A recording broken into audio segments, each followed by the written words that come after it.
Well, hello. Good afternoon. How's everybody? It's lovely to see you all. How are you, Rich? I couldn't be finer, thank you very much. If they were any better, I'd be twins. And so I wanted to start today. How many of you just got off of 6 hours of Zoom on the regional event? Yeah, so a bunch of us. So I wanted to just start with a quick conversation around your ahas, because I'm going to tell you what, on the back end, I was part of some initial conversations about what that was going to look like and putting that together. And then the region really just ran with it. And I don't know about you, but I thought they did an amazing job of really compiling excellent talent with brilliant real estate agent panels, all with really relevant information for us today. So I wanted to just kind of honor that and ask you, what were your ahas? What did you walk away from today?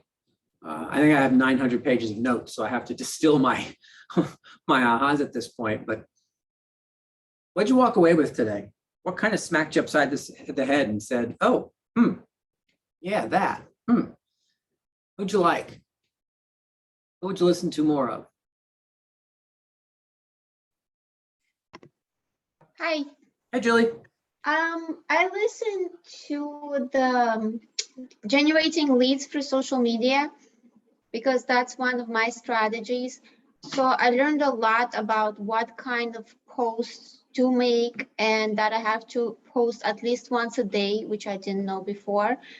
And to always bring out personality and my own brand. And before I even post, figure out what that is and what I want it to be, because it'll all stay there in the long term. So there's like a lot of things now that are falling into place for me.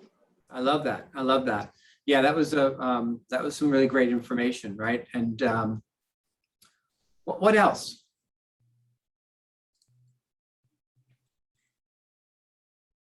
Were Julie and I the only two people who actually monitored the the session? All right. Well, hey, Julie, where are you? Maybe we could just go out and sort of grab a drink and share ahas together. And Right. I'm actually 10 minutes away from you. oh, excellent. That Yeah, makes it even better. Right. And I love the mindset of it all. There was so much energy, and I forgot his name, the baseball player. He was talking about how you have to imagine it and you have to project it in your head that you're already like there. So there's no stopping, there's no way back. You're just moving forward constantly. Yeah, I love that. Mariano Rivera is his name. I will tell you, I got mocked where I was, because when he came on, I turned and said to people, "Was he the Yankees or the Mets?" And they all looked at me like, "Oh, Yeah, I don't know the sacrilege. players. I don't How could know. you not know that he was a Yankee? Like, look, he's in pinstripes." I'm like, I'm not looking at his uniform. I just was asking a simple question. My goodness, doesn't take away from the power of what he brought to us, right? Donna, go ahead. I was in and out of it all day because I was with clients today, but honestly, I couldn't wait to get back in my car and keep listening, because it was every single person that I heard was uplifting and got me going. So that was great. I really enjoyed it. Yeah, I love that. And, a big reason why this was put together was exactly that. We're in a year where we really thought we'd be back to more in-person events at a regional level. Certainly at a national level and at a regional level by now. And when MegaCamp over the summer kind of converted itself back to digital, and we weren't going to Austin kind of last minute, what we find is that a big benefit of those events is just the mindset and the energy boost. Like man, give me a shot of adrenaline. Like, if they can do it, why can't I? Man, what am I doing sitting here? Let's boom, boom, go, go, go. Right. And so we wanted to make sure that that we all had something to plug into as we started the fourth quarter, knowing that the fourth quarter is is crazy important for not just ending this year strong, but kicking off 2022, right? The first quarter is the quarter that kind of announces what your next year is going to look like. And all of that gets built in the fourth quarter of the previous year, right? So it's like you can keep tracing it back, but what we do right now, the activities we focus on right now and for the next 6 to 10 weeks or so, they set your trajectory for your entire next year in real estate. So yeah, I love that. I love the energy about it as well. What else? Any other ahas that you want to make sure that we throw out? I have one. So I wasn't able to be on the Zoom call because I was at work. But for Julie, because she said she's doing social media. One thing, and I was on a Zoom call yesterday with one of our fellow Keller agents, kind of just networking and like just bouncing ideas off each other. And pretty much, so I had posted, hi guys, I'm officially becoming a real estate agent, yada, yada, yada, on my Instagram page. And I got a bunch of like comments on it and likes on it. So one thing I'm gonna do is like, I'm gonna go back and just DM everyone who liked it. And like, just go through the list and just say, hey, thank you for support, saying congrats or thank you for supporting my post or whatever. You got like 10 minutes to talk about real estate and what I do. And then from there on is just trying to get on as many phone calls as you can. And then from there, trying to see if them or anyone they know. So for me, pretty much everyone I know was 20 years old. So like most people my age aren't buying houses, but they know somebody like an aunt or uncle or a grandma or a parent or a older sibling that probably is looking to buy a house. And so that's the strategy that I'm got yesterday. I love that. I love that. And here's the other thing. First and foremost, we got to work at getting you out of that other job. We'll make that happen. The second thing is, even if you have a database or a sphere that is not necessarily part of a group that's currently buying, you can have influence over that, right? If it were me, if I were 20 again, I'm going to tell you what though, here's the thing. I wouldn't want to be 20 again without bringing back with me everything I have learned in the intervening 31 years, right? Because what I know today is way better than what I knew when I was 20. I'd have less grays and maybe I'd be a little thinner, but other than that, I think I'd rather kind of know what I know.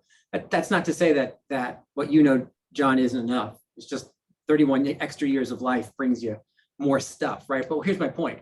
My point is you're in an enviable position, right? To be learning things that most 20-year-olds don't hear. They don't learn, right? Learn more about wealth building. Learn more about understanding that 90% of the world's wealth is tied up in real estate, and push people who are your age or in their 20s, right? This goes for all of you. You don't have to be 20 for this to apply. Push people who are in their 20s to not utilize that as an excuse not to grow and not to get big and not to build businesses and not to accumulate wealth, right? You don't have to be 50 years old before you can accumulate wealth. Do it when you're 20. Do it when you're 22. I wish somebody told me to start buying property when I was 20. Yeah, and that's like another, I was gonna say, that's another thing I'm going to potentially branch out into, is because I wanted to start a podcast for quite some time now about like personal finance, stuff like that. And that's just another way that's gonna like build more engagement with me, and eventually all lead back to real estate, because it's like, and real estate kind of falls under the category of personal finance or whatever, because it's your houses and stuff like that. And so it's like whenever anyone thinks about personal finances or whatever, they also think about real estate, and then they'll probably think about me. So from today, when we get that recording, right, for those of you who couldn't grab it live, I will have the recording for you, I think, on Monday. So do watch for that if you missed any piece of it. The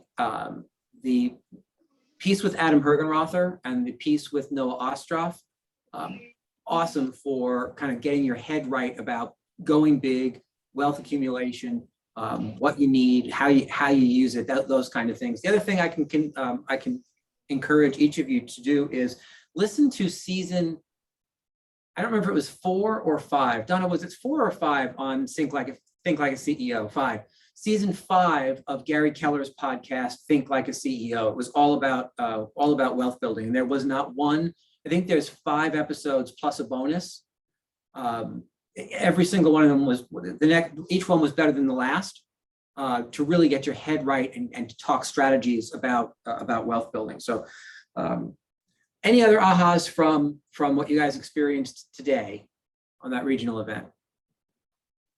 Who's dying to share one?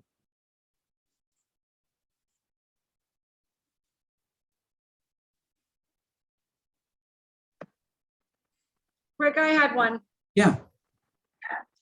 Sorry, I'm trying to get my computer up here. I'm going to try to get it right. Let's see. If you want to attract good team members, what was it again, honey? John? You want to attract good talent, be the talent. Yes, if you want to attract good talent, be the talent. Yeah, there you go. That's Adam Hergenrother.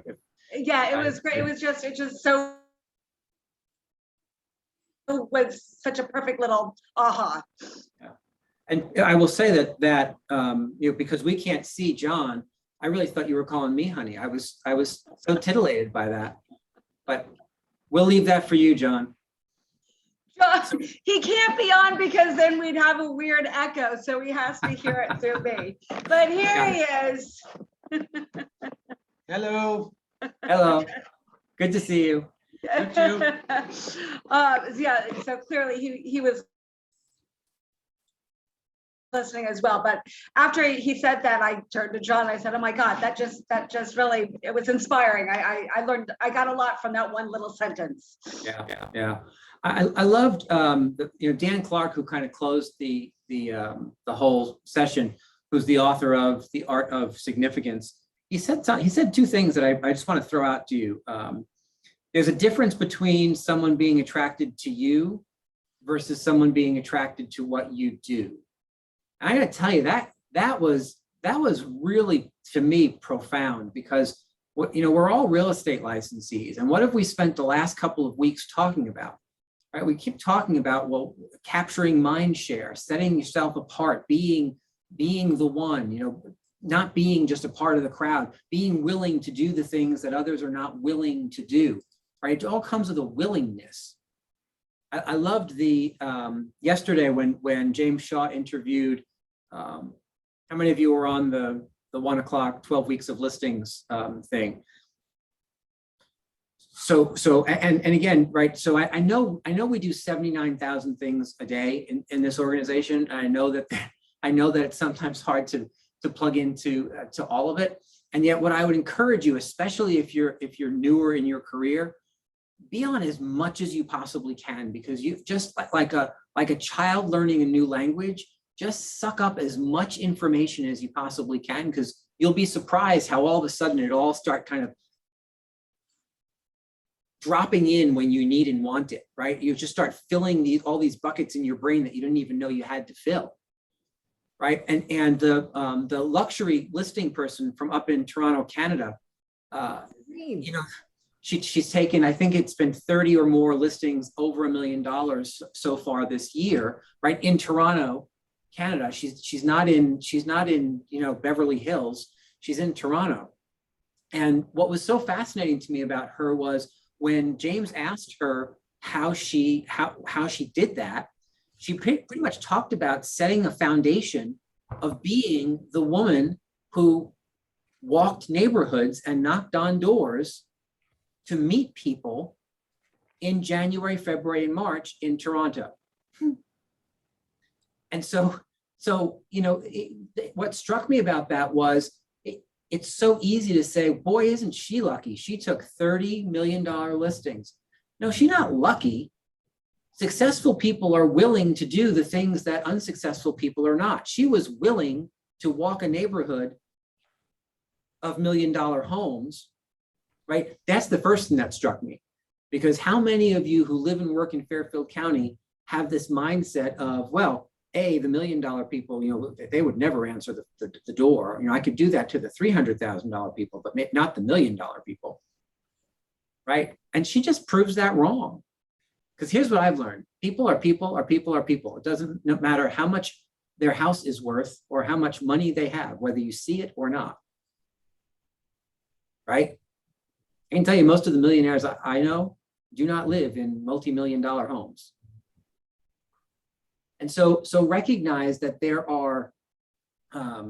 there's a difference between being someone who is attractive and just being a real estate agent, right? There's a difference between doing things that have people be attracted to you personally in this industry versus just attracted to your license. And I thought that was a really good distinction and relevant to all the things that we've been talking about, and even more relevant to where we're going, right, with our buyer and seller consults starting next week.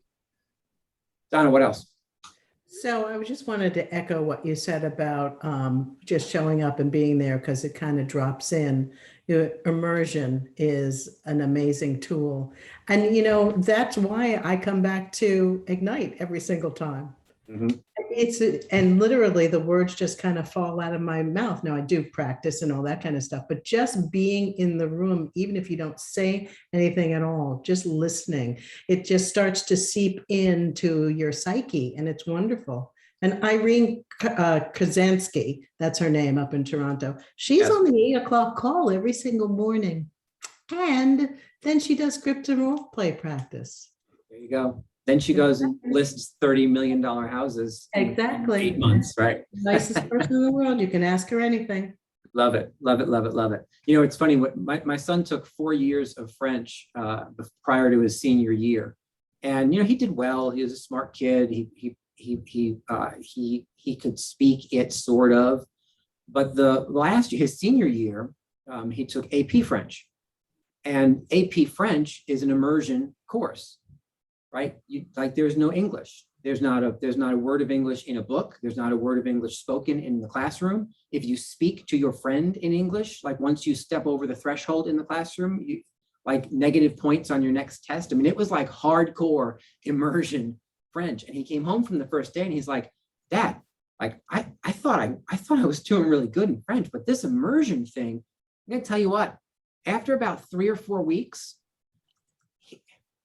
he spoke French like a Frenchman. I mean, it was like, because after 3 or 4 weeks of immersion in the language, even though it was only for an hour a day, 5 days a week, that immersion just moved him so much further faster, because his brain was forced to learn, forced to figure it out. Because when you're in a room when everyone is speaking something different and you don't understand, you got to figure it out, right?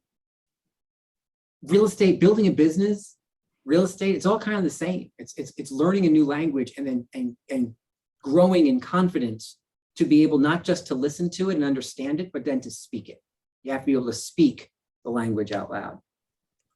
All righty. And then the other two things the other thing that Dan Clark said, he was talking about having a cup full of coffee, right? And being bumped into.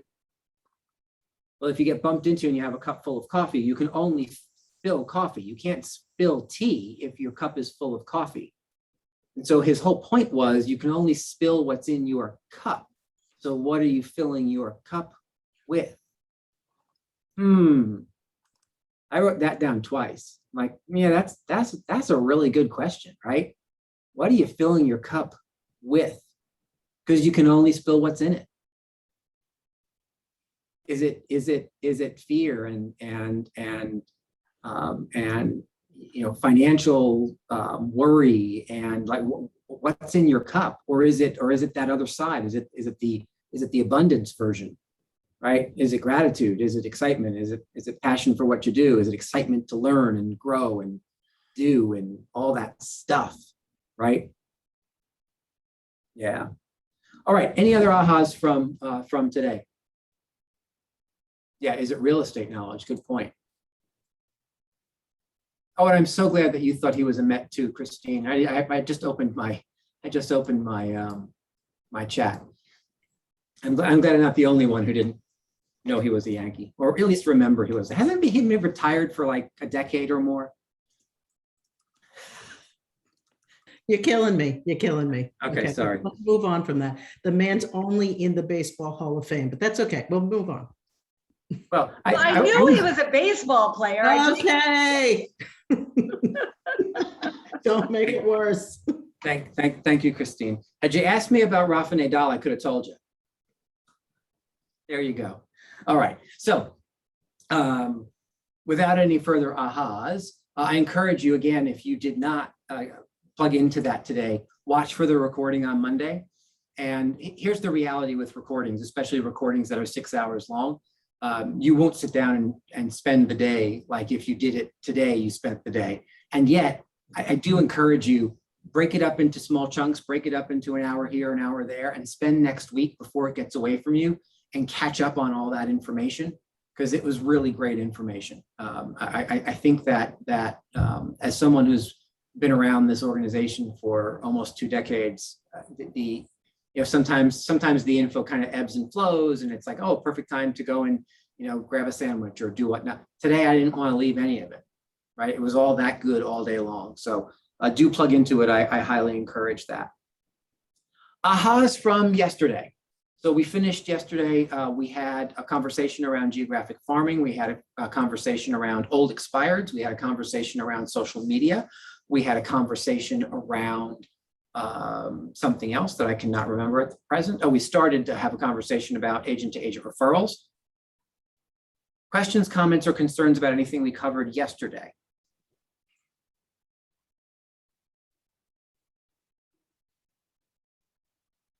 No, nada? Did everybody go and do any of the stuff that we talked about yesterday? Remember, this is about implementation. I was doing some of those things earlier today. Excellent. I love that. Like what things, Dana? Well, I already had it prepared. So today I was just slapping on labels and stamps on a mailing that was going to target tenants, just that I felt were probably nearing the end of their lease terms, but based on when they rented where they were living. And then I was also preparing data to send to a demographic farm that I have. I love it. I love it. Right. So again, don't push the farming off later on, because here's what's going to happen. Your business is just going to start to grow, and then you'll kind of look at farming as, well, I don't really have time to do that. I don't have the inclination to do that. You do it today. Start those things today so that you have the foundation done and it just becomes a system. Yeah, I mean, I actually the demographic for me was actually people who, it was old expired, going back pre-pandemic, like people whose homes had been on the market and expired. I forget my exact dates, but it was pre-pandemic. And I started this last month, and I already heard from somebody who may be putting a place on the market in the summer. Yeah, see that? Funny how that works. But funny how when you start to actually do the work, the results show up. Great job. I appreciate you sharing that. Thank right? you. Because it's that's really what happens, guys. It's if you're not doing any of the results don't come. John, I don't want to alarm you, but your hair exploded.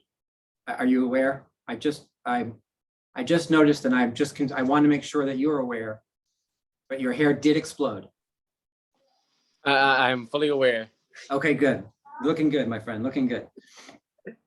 I don't think I've seen all your hair yet. I've only seen it up in the back. It's funny because when I'm not seeing you all in person, little changes like that in your little Brady Bunch box, I noticed them pretty immediately. So here's what I want to do today. I want to finish up our conversation on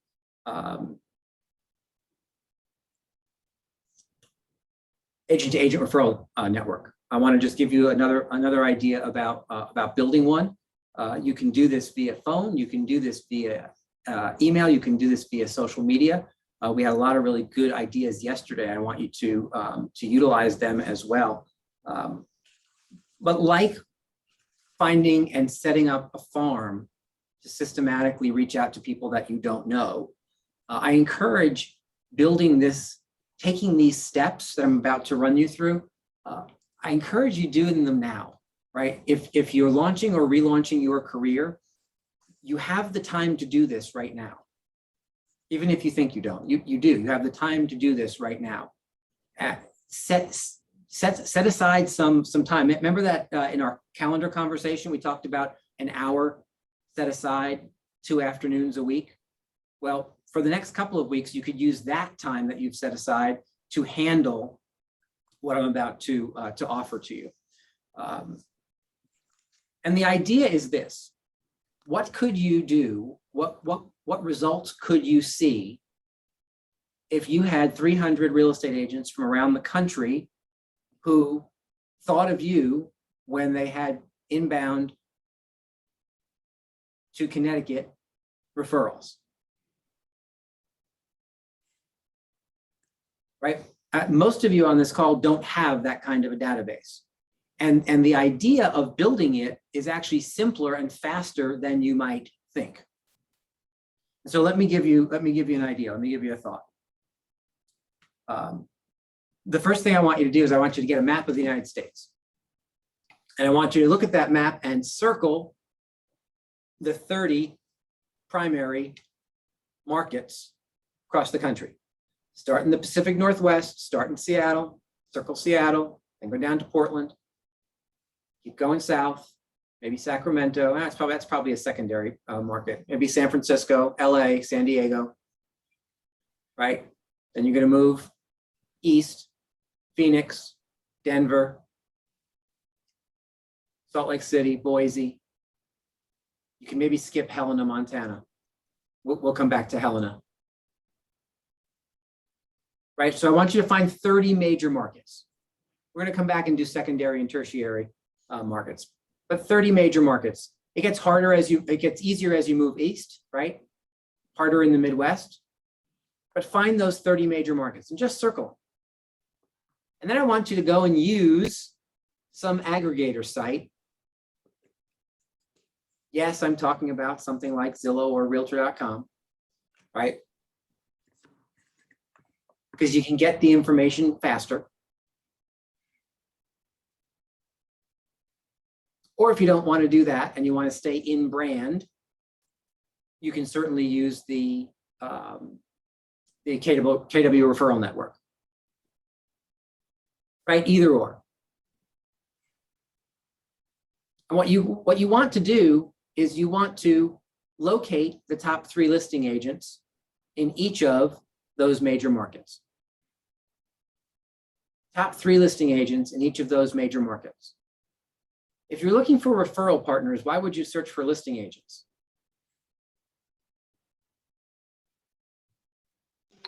Because people who sell their homes need to find a home. Yeah, exactly right. It's the listing agents who oftentimes have people who are heading outbound from where they are, which means they may be coming inbound to where you are. And so once you find those 3, now again, if you're using the KW referral network and staying in brand, you just need to read bios and use some of the filters that are available in command in the referral network to make sure that you have someone who is a top listing agent. If you're using an aggregator site, it's actually easier nowadays than it ever was when I was doing it, in that you can just kind of scroll through the people who currently have listings, and on the side, it'll tell you how many other listings these folks have, what their past results are and things like that. But you want to find the top 3 listing agents in that major market. And you need to jot down 2 things. You need to jot down their telephone number. You need to jot down, well, after their name, their telephone number and their email address. And then I want you to set aside some time and just make a couple of phone calls. And so I'm going to call somebody out in Seattle. Hey, should we just do the call? Let's just do that. Hey, Donna, want to be somebody out in Seattle? I love being someone in Seattle. There we go. All right, ring, ring. Hello, Yes, hi, is this Donna? it is. Who's calling? Hey, Donna, it's Rick Scott with Keller Williams Realty, all the way across the country in Connecticut. How are you today?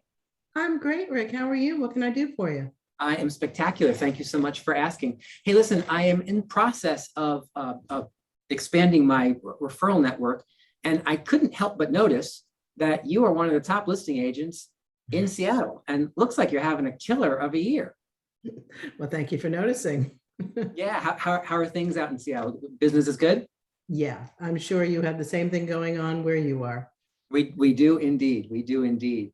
And so, you know, your success kind of caught my eye, and I thought, you know what, success. I think I want to know Donna a little bit better. And so I just wondered if it was. I called today really just to ask if it's okay if I have folks who are heading from my area in Connecticut out to you in Seattle. If it was okay if I referred them to you for any kind of real estate needs. Well, that would be fantastic. I would appreciate that. Brilliant, brilliant, brilliant. So what I'll do is I'll send my contact information. Is Great. your best email Mhm. this one? Yes. Excellent, excellent. So I'll just send you my contact information. That way, if you ever have any need to reach me, you know where to get me. Fantastic. Thank you. You're welcome. Before I let you go, one quick question. Do you have at least 2 agents in Connecticut who you would refer business to if anyone was heading from Seattle my way? Actually, I don't have 2. No.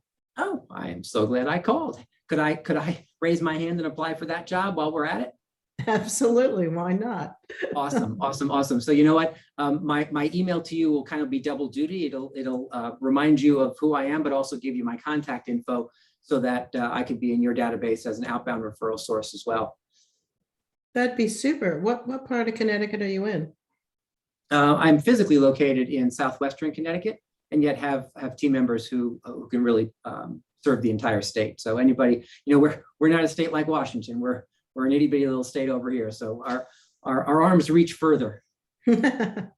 That would be great. I would love Excellent, that. excellent. Thank you for the call. Yeah, no worries. Thanks for taking my call today. And you know what? I won't take up any more of your time. Have an awesome day today. Have an awesome weekend. And I look forward to sending you a piece of business as soon as possible.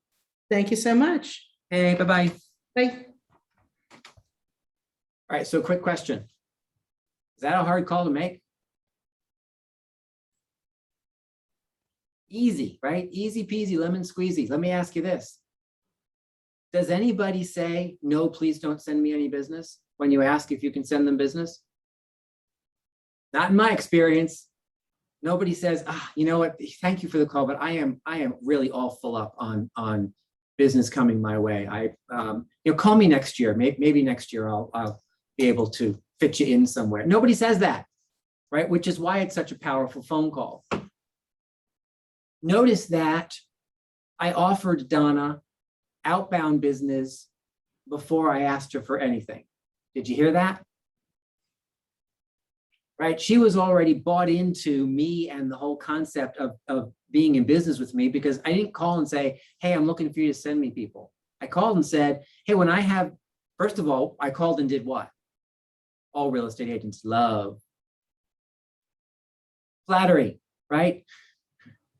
I recognized Donna's listing prowess. I complimented her on her business. I allowed her to talk a little bit about herself and how things were going, right? That all just plays to people's ego. Not in a manipulative way, but just in a I want to recognize her for who she is. The reason I called her is because she's one of the top listing agents in that territory. You don't get there by accident, right? Questions, comments, concerns about that phone call? So here's what happens next. Then I follow up with that email. Yes, Donna. And you asked if you have 2. Oh yes, thank you for reminding me on that. Yeah. Right. So why did I ask if she had 2? In case she already has one. Exactly right. I can tell you that when I was about 6 weeks into the business, this is I didn't make up the idea. I heard it from somebody, and I did it. Right. I did this portion of the exercise. I did the first round, the primary 30 territories, right? I got my first 90 to 100 people. And a couple of times when I asked, do you have anybody in Connecticut that you send business to? People said, yes. And I thought, oh, well, crap, now what do I do? So I changed it to, do you have at least 2? Nobody ever said, yes, I have at least 2, right? As a matter of fact, once I changed it to, do you have 2? Nobody ever said, oh, yes, I have 1, but I don't have 2, right? It was just, the answer was just, well, as a matter of fact, no. Great, may I apply for that job, right? Could I be that outbound referral resource for you? So ask questions in a way, remember, create winnable games for yourself. Ask questions in a way that the answer becomes a positive answer for you. So you're going to do that. You're going to then send out your contact information, and you don't have to necessarily send anything more than a quick email. The subject should be, great to talk to you, referral resource, Rick Scott, Connecticut. And then in the body, I'll just say, hey, it was so great. Remember, Donna's the top listing agent in Seattle. She didn't have time for chit chat. She didn't have time for reading my blah, blah, blah, blah, blah. Thanks for taking my call. I'm so excited to be able to pass business back and forth. I hope to be able to send you something soon. Here's my contact information for your database. I hope you have an awesome rest of your year. Just call if I can be of any help. Right? Simple. Yes, sir. Great. It's a great idea, and I may have missed something, but how did you find this guy was a top listing agent, or is it within KW? Right. So if you're using the KW referral network inside of Command, there are filters that you can play with that would reveal somebody as one of the top agents in that community on the list side. Those kinds of things you can ask for bold graduates, ALC members, those kinds of things, right? And all of that will start to skew things down towards top agents. If you're using the aggregator sites, again, they kind of tally up the listing count, so you can kind of see it that way. Thank you. You're welcome. And then you're going to call the second person in Seattle and the third person in Seattle. Then you're going to move on to your Portland, Oregon folks, and your San Francisco folks, and your LA folks, and your San Diego folks. And so by the time you get yourself all the way across the country and you end up in Portland, Maine, guess what? You've got 100 people sitting in a database that you can now touch monthly to remind them, hey, if you have anybody coming to Connecticut, don't forget about me. Don't forget about me. Right? What would the script be for that touch every month? I'm going to get there in half a second. So then I want you to, so that's step 1 of the process. Step 2 and 3 are the exact same steps, except I want you to go back to the Pacific Northwest, and I want you to find 30 secondary markets. Right? If Seattle's a primary market in Washington State, what's a secondary market?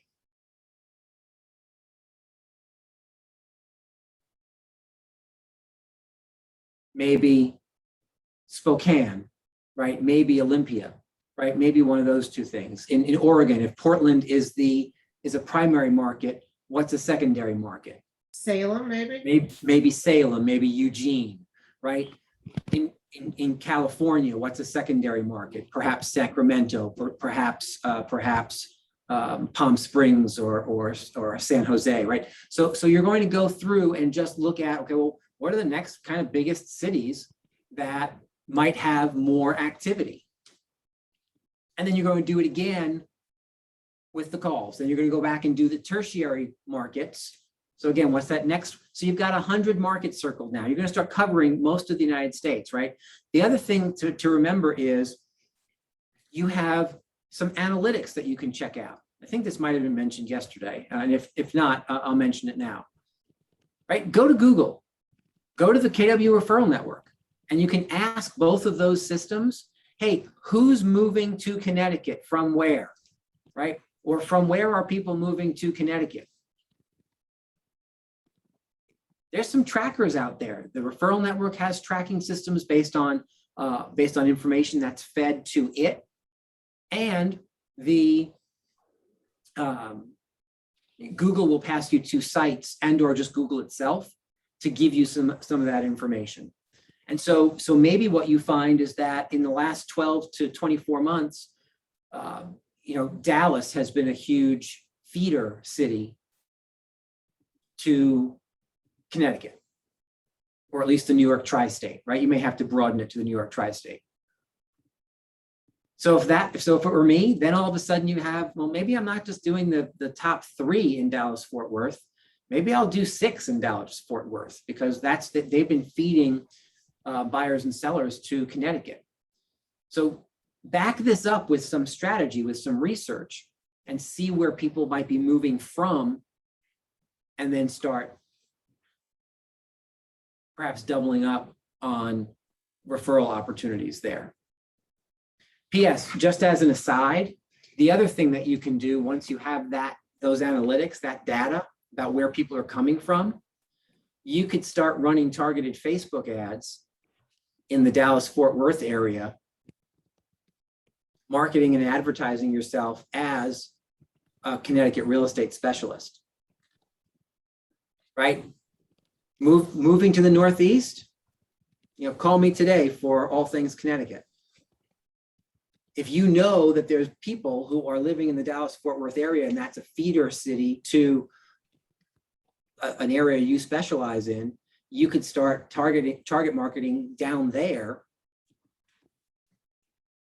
so that you can capture people before they even contact anybody up here. What are your thoughts on that? Are you doing that? Go ahead, Nick. It just sounds, just from a cost spend angle, in terms of digital marketing, it sounds cheap. Like, I don't think that there's very many competitive keywords for people searching for Stamford real estate or Greenwich real estate from, say, a Dallas or a Spokane. Yeah, great point, right? Great point. So when you're setting up those ads, you're in that area, you'll get the lowest rung of the. Nobody's competing for them. Totally. Yeah, exactly right. That's right. Right. Except maybe the people on this call. But hey, you know what? That's all good. Here's what I know. The 80-20 rule shows up. So there's 26 of us. That means only 5 or 6 of you will think that's a good enough idea to actually go and start doing it. And probably half of you then will actually complete right? That's just the way things show up. So just another idea from, in terms of generating leads. You see how so much of this is just think strategically. Think about where stuff comes from. We talked yesterday about the other lady who was on I can't remember her name. The other lady who was on James Shaw's interview yesterday. Not Irene, but the other one. Liz, maybe? I forget her name. Yes. Liz, yes. So she said something at the end that we talked a little bit about yesterday, right? That I told you I'm doing research on to be able to bring you a class to figure out how to do it. The 4 generations, right? Are you starting to recognize that there are 4 distinct generations that make up the buying and selling public right now? And how are you showing up for each of those different generations? Because you need to show up slightly differently from a marketing perspective, from an advertising perspective, from a process perspective, from a needs and desires perspective, right? From a who are they looking for perspective.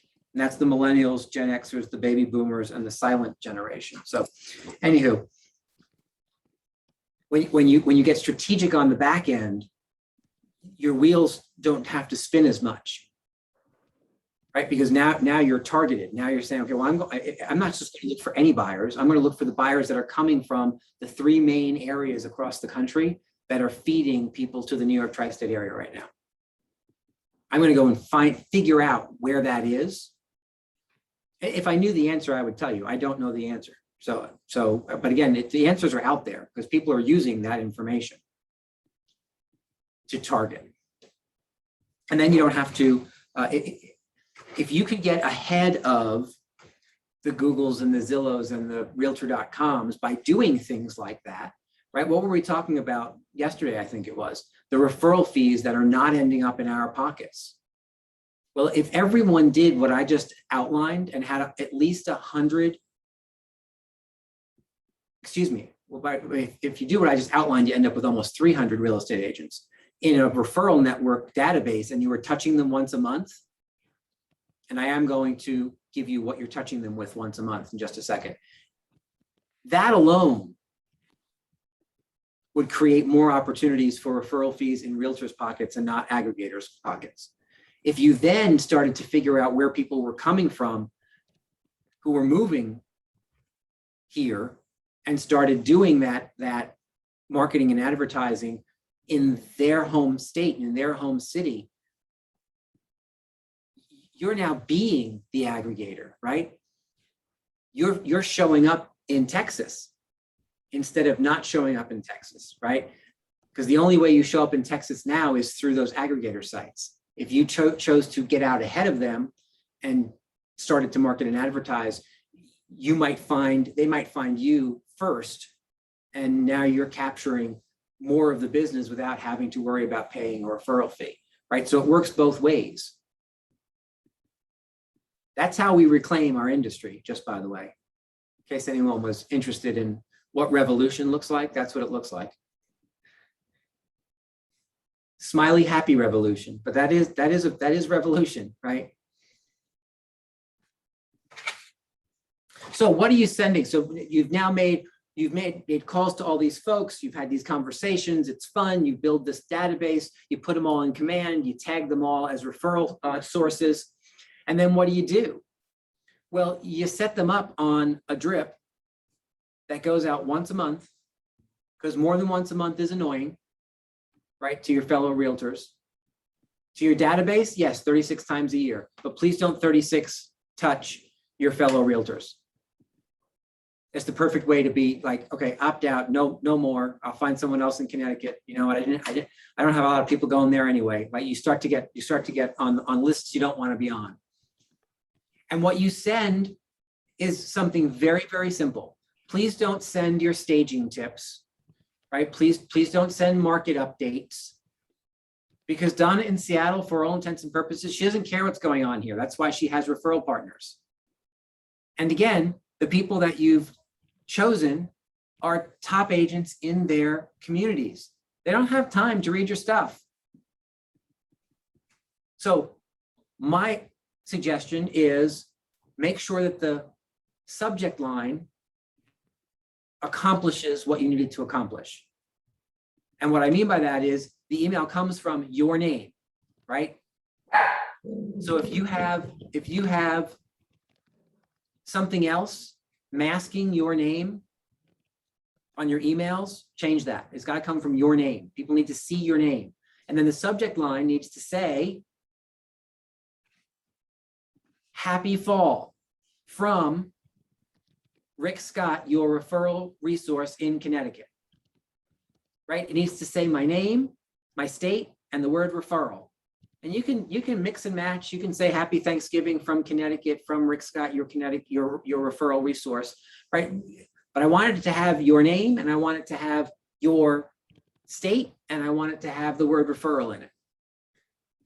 What happens on the inside? It almost doesn't matter, because 99.5% of the time, no one's going to open your emails anyway. Not realtor referral resources.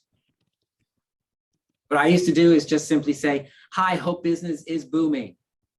Please let me know if I can ever assist any of your clients in Connecticut. Have a great rest of the week, year, month, whatever. Happy season, whatever, right? Want to know how I know this works? 2 words, Michelle Edwards. Who's Michelle Edwards? Well, I don't really know, to tell you the truth. I ended up in her database somehow. My guess is that I met her, or at least crossed paths with her at one of my first KW events back in maybe 2004 or 2005. Why do I think that? Well, because when this occurred, I had been receiving monthly touches from her for a decade, maybe even 12 years. I don't remember meeting her. I don't remember having a conversation with her, but somehow she got a hold of me. She got my contact information. I made my way into her database. And for a dozen years, every single month, I would see an email that said Michelle Edwards, North Carolina referral, Michelle Edwards, North Carolina referral, Michelle Edwards, North Carolina referral, Michelle Edwards, North Carolina referral. Over and over and over and over again. 12 times a year for 10 or 12 years. It's like 100 to 150 touches. And about 3 or 4, it was probably 4 or 5 years ago now, one of you came to me and said, hey, Rick, do you know anybody who I can refer business to in North Carolina? And like before the word Carolina was out of their mouth, I was yelling, Michelle Edwards, right? Because that question, without even realizing it, I had been waiting a dozen years for someone to ask me that question because the answer was just right there. You know why? Because Michelle Edwards had captured mindshare. I equated her name with referrals in North Carolina because she touched me and told me that over 100 times. Rick? And so, I'll get there in a second. And so, we then realized that North Carolina is a big state, right? So we had to figure out, well, where in North Carolina are your buyers? Where's Michelle Edwards? Well, it just so happened these buyers were being referred down to the Raleigh-Durham area, and Michelle Edwards happens to specialize, live, and work in the Raleigh-Durham area. So we made that connection. Long, dull, boring story short, Michelle sold those people a $450,000 or $500,000 house down in the Raleigh-Durham area.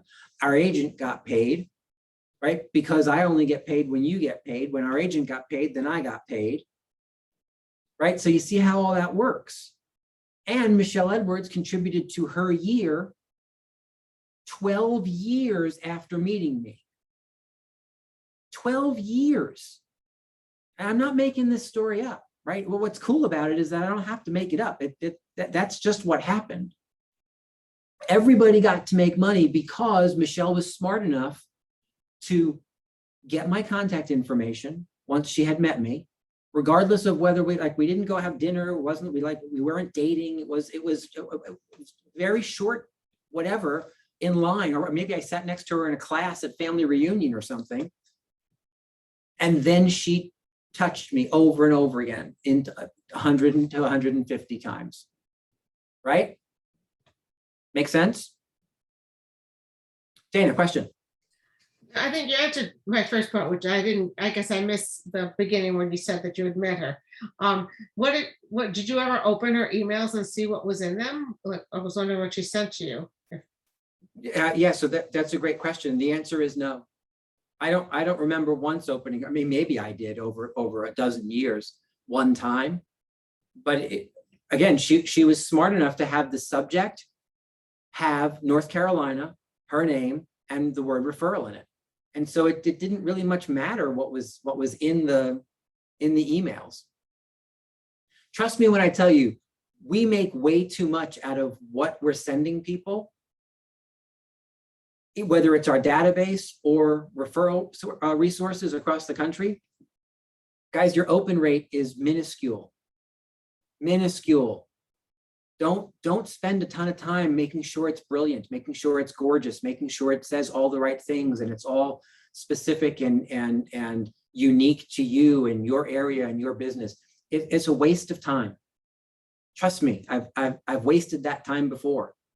It's truly a waste of time.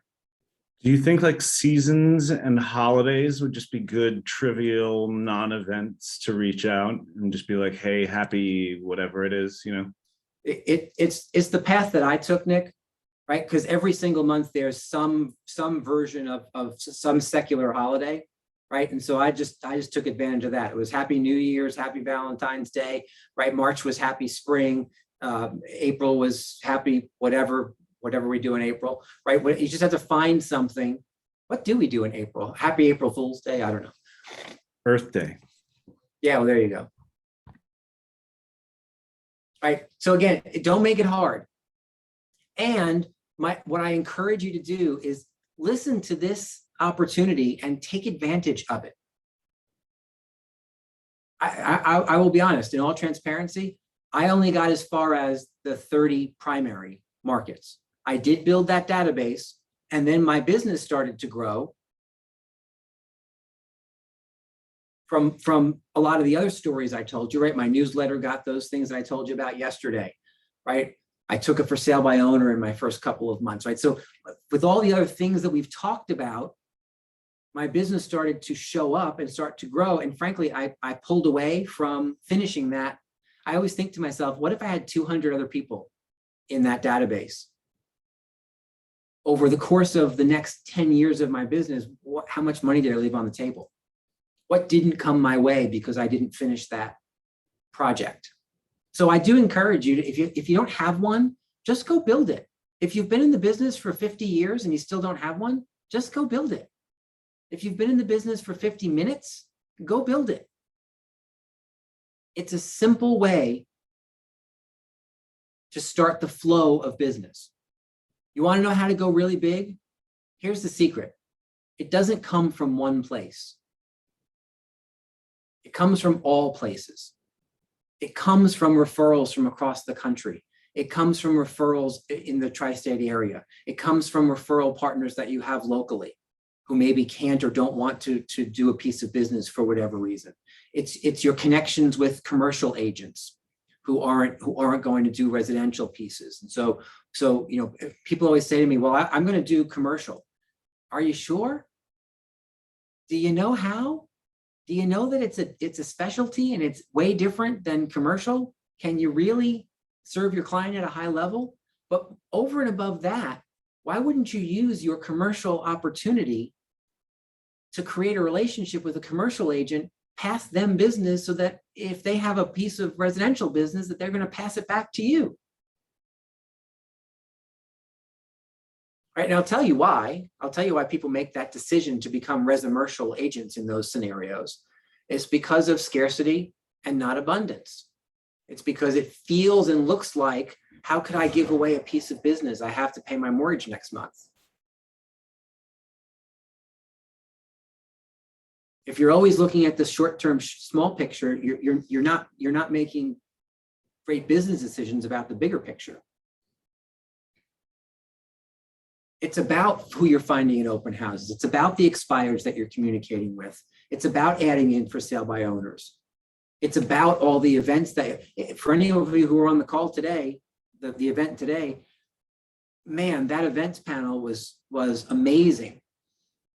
And I'll tell you what, not only was it amazing because our own Len Schwartz was a part of it, but one of my favorite people on the planet in terms of smart business, Laura Gelat. I don't know about the rest of you, but she's brilliant. We've actually had her call into to our market centers solo and kind of give us all of her strategies.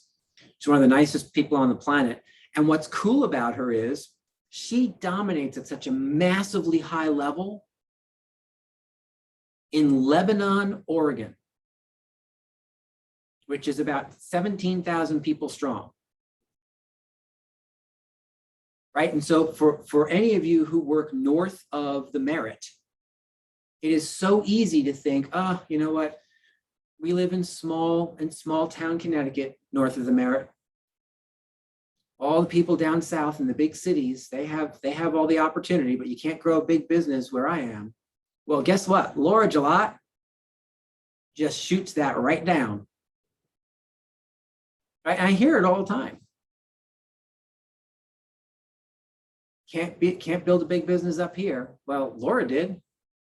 And it's all about events. It's all about maximizing those events. So what's my point? My point is, if you're looking for one faucet to turn on where your entire big business is going to show up from, you're going to be disappointed. Because you need to, now that doesn't mean you shouldn't focus on sources of business. Right? Choose one or two where you're really going to focus. But that doesn't mean at the exclusion of all the other things. For the life of me, we've got 135, maybe 140 people who are actively engaged in this Sign In to Win program, which is awesome. I mean, it's awesome. I just scratch my head and wonder, well, what about the other 500 people, the other 400 people that we're in business with? Like, why aren't you doing that too? Have you decided that your business only comes from open houses and from something else? Are you thinking that maybe the phone rings enough by itself? I'm just not sure. I'm not sure I understand the validity behind the business decision of not jumping in on that. When you have to start recognizing that even if you don't love working with your database, it's a non-negotiable in our industry. It's a non-negotiable. Be in business with your database or decide that scraping by is going to be the version of business that you've signed up for. Is that harsh? I don't mean it to be. I just mean it to be honest, right? I just mean it to be true. I'd rather you hear the truth and say, huh, you know what? Maybe this business isn't for me. Maybe I'll get out now. That is not my hope for anybody on this call. And yet, if that's how it sounds to you, I'd rather you go and do something that you enjoy than spend 6 to 12 months torturing yourself because you're not making money in real estate because you think the path to success is something different than it really is. Make sense? Remember on day one when I said sometimes I might say something that makes you feel a little ooky? And it's just because I'm taking a firmer stand for your income than maybe you're willing to take right now. Well, this might be one of those times. But I say it from love, and I say it from the perspective of care about helping you grow, right? There are things that work, and then there are things that don't. And I just want you to be focused on the things that really work. Donna Gilbert. And, just going with that whole ooky feeling, when you're newer in your career, hearing some of these things, they sound so monumental. And yet, when you spend time in some of these seminars, like the mega agents today, the masterminds, and you see and you hear people who are doing it, and they break it down for you and help you through it, you realize once you've heard it 5, 6, 7, 20 times, you're like, well, wait a minute. It's really just a step-by-step process. And it's just a plan. What am I going to do in April? And just laying it out. And it's like, how do you eat an elephant? One bite at a time. And where do you start? It doesn't matter if you're going to eat the whole elephant. And so, it becomes more doable. And of course, when you see success from it, then magically it's like, oh my gosh, I got to do this again. Yeah, so true. So true. Well said. Right. And if there's one aha that I took away from spending 6 hours with those folks today, it was the idea that, we've moved to a place where people seem to have specialties, right? And the danger of placing people on panels with a specialty is that they oftentimes don't talk about all the other things they do, right? And so you hear things like, oh, well, you know what? I'm going to close $100 million in volume this year. And, I do it all by posting on Facebook or by, hosting events. And that's simply not true. I need you to remember that there's a broader picture to all of that. They may specialize in those things that they were called upon to speak about. Yet people don't have businesses that size without all the other things coming into play as well. They're doing the events at a really high level. They also have a social media campaign. They also have an agent-to-agent referral network that they work. They also call expireds at least 3 days a week. They also have somebody who's monitoring, or they are monitoring, right, for sale by owner opportunities, right? So don't, and either they or members of their organization are actively involved in hosting open houses. It's not one or the other, right? Yeah, they call their database, right? They don't just host events for the database. And I think I look around and I think that, and sometimes this is my fault because one of the areas where I'm a little weaker is social media. And so when Christine is on a call, I lean on her to make sure that you guys are getting really great information. But Christine, could you just unmute a second? Because I have a question for you. I know that what I do is I lean on you for social media because you're really good at it. However, and you're still muted, I'm going to ask you a question. However, is it true that social media is not the only lead generation activity that you focus on?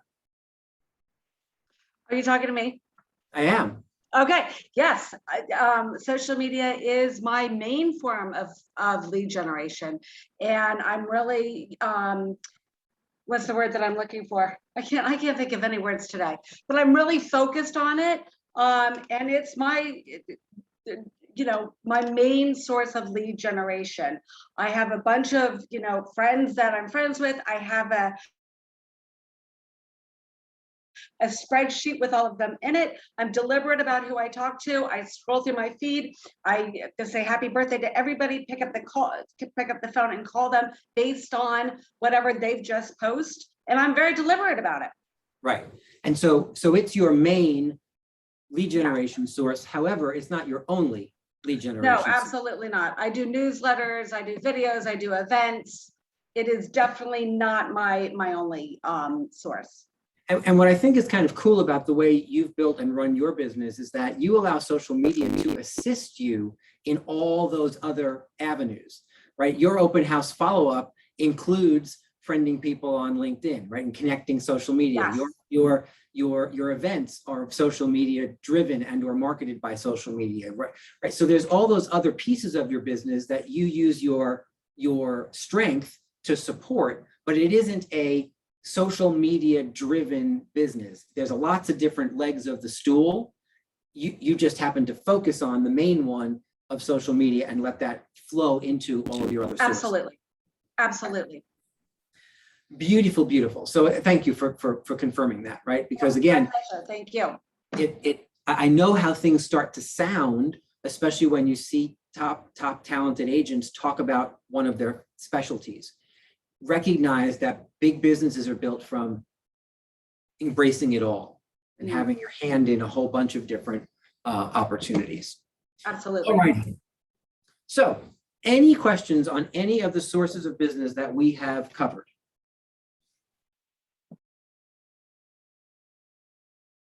Anything we left out? Anything you want to ask? Anything you want to, because I'm going to give you some homework in about a minute and a half. So speak now or forever hold your peace, or at least until after I give you the homework. Okay, so here's your homework. Your homework is to take the conversations we've had this week about source of business, starting with database, moving through open houses for sale by owners, expireds, social media, events, raving fans, orphans, agent-to-agent referral networks, farming, right? We've given you a whole long list of opportunities. And now what I want you to do is I want you to take that list and figure out how you're going to build a business out of that. Because what you're not going to do is focus on all of those things all at once, right? So you need to find a focal point of one, maybe two of those that you're going to start exercising kind of daily. And then I want you to build like tier two. So that one or two of those, I encourage two, frankly. I encourage two because you never know when one of those, again, as we spoke about yesterday, might take a turn for the worse, right? Or there are either environmental or other challenges that show up that put some of your opportunity on pause in a certain business source category. So focus on two, choose two from the list and start to build a business plan around what that looks like. How do you build a business plan? All right, let's talk about this a second. 1, 3, 5. Write those numbers down, 1, 3, 5. I'm going to give you the short version of a business plan with the 1, 3, 5. However, I want you to be certain that you plan on tuning in either by being in the market centers next week, Wednesday and Thursday from 1 to 5, or tuning in from where you are. Although I will tell you that we don't bite in the market center. So I would encourage you for next week, figure out how you feel comfortable and safe coming in. If that means coming in and staying masked, that's cool. Like, we have people in the market centers each day who don't take off their masks because that's how they're comfortable. But try and find a way forward to create comfort and come in and see your colleagues. Because one thing I'll tell you is, especially as someone who is new or newer or launching or relaunching their business, you are missing opportunities by not being in the office. People pass out business in the office. People answer questions in the office. You can hear other people on the telephone in the office. You get better by being a part of your community in the space that we have for that community, that you don't get as much in a Zoom community. So I encourage you to use next week, Wednesday, Thursday, come in for lunch, stay for business planning clinic. 1, 3, 5. The 1 is your main target, your goal. And so say you chose open houses as one of the 2 focal points for you. What would be a goal that you might set for open houses for the next 3 months? One a weekend. Anybody? Oh, the goal could be, a specific number to do X amount of open houses in the next 3 months, or is that what you're referring to? Well, and so, 10 a month? so what if we did this? What if we looked at setting a goal as a result? Yeah, okay, so from doing open houses and getting, X appointments or X buyers or X, So X appointments 30 open and or houses, X number of maybe closed business, 1 appointment from each. okay. right? So 1 appointment from each could be that main target, right? So the goal is 1 appointment from each of the open houses I'm going to host. Now you have the 3, right? And the 3 are the 3 main priorities that you're going to focus on in order to get that goal. And so if the goal is to obtain at least 1 open house appointment from each, and I might alter the goal a little bit, right? So what if you just gave yourself a target number? So over the next 3 months, you're going to host, I don't know, we're going to host 2 or 3 a weekend, and there's 10 weekends. And so maybe your number is 25 over the next 3 months, right? 25 open houses, that's 25 new appointments. So what if you adapted that goal to say, the goal is 25 new appointments from open houses in the next 90 days. And then your 3 underneath that, right? So I'm just doing the math to bring the goal to the bigger number. The math under the path underneath that are, what are the 3 priorities you're going to focus on? Well, priority number 1 could well be host 25 open houses, right? If you're going to get 25 appointments, you may have to host 25 open houses. Priority number 2 might be build and implement a follow-up system to secure those appointments, right? Priority number 3 might be learn and practice scripts for how I behave at an open house so that I hit that number of appointments. You see how the priorities work underneath your target goal? Yes, no, maybe so? Yes. Okay, thank you, Ronnie. And then the 5 underneath the 3 is that each of those 3 priorities has 5 strategies or action items that you're going to work on. So I'm getting 25 appointments from open houses in the next 90 days. Priority number one is host 25 open houses in the next 90 days. And then what are the 5 action items under that? Right? Create a calendar, locate the open houses. Get signs because I don't have signs. Get more signs because I don't have enough signs. Right? You build the actual activities that you're going to do to make sure that that priority gets a check mark next to it, so it's feeding into that goal. You see what I'm outlining for you?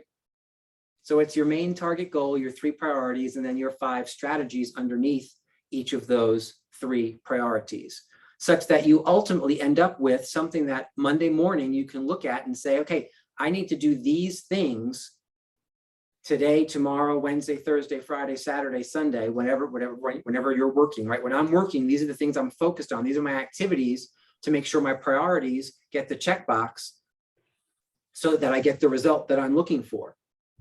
It's just a little mini business plan for your open houses, which gets you really focused on what you have to do and takes your focus away from the result, right? That's where we get stuck. We say, okay, I'm going to have 10 closings from open houses in the next 3 months, or I'm going to have 3 closings from open houses in the next 3 months, or whatever your number is. We get so focused on the closing that we're not paying attention to the activities we have to do every single day to actually come into contact with people who hire us, who create those closings.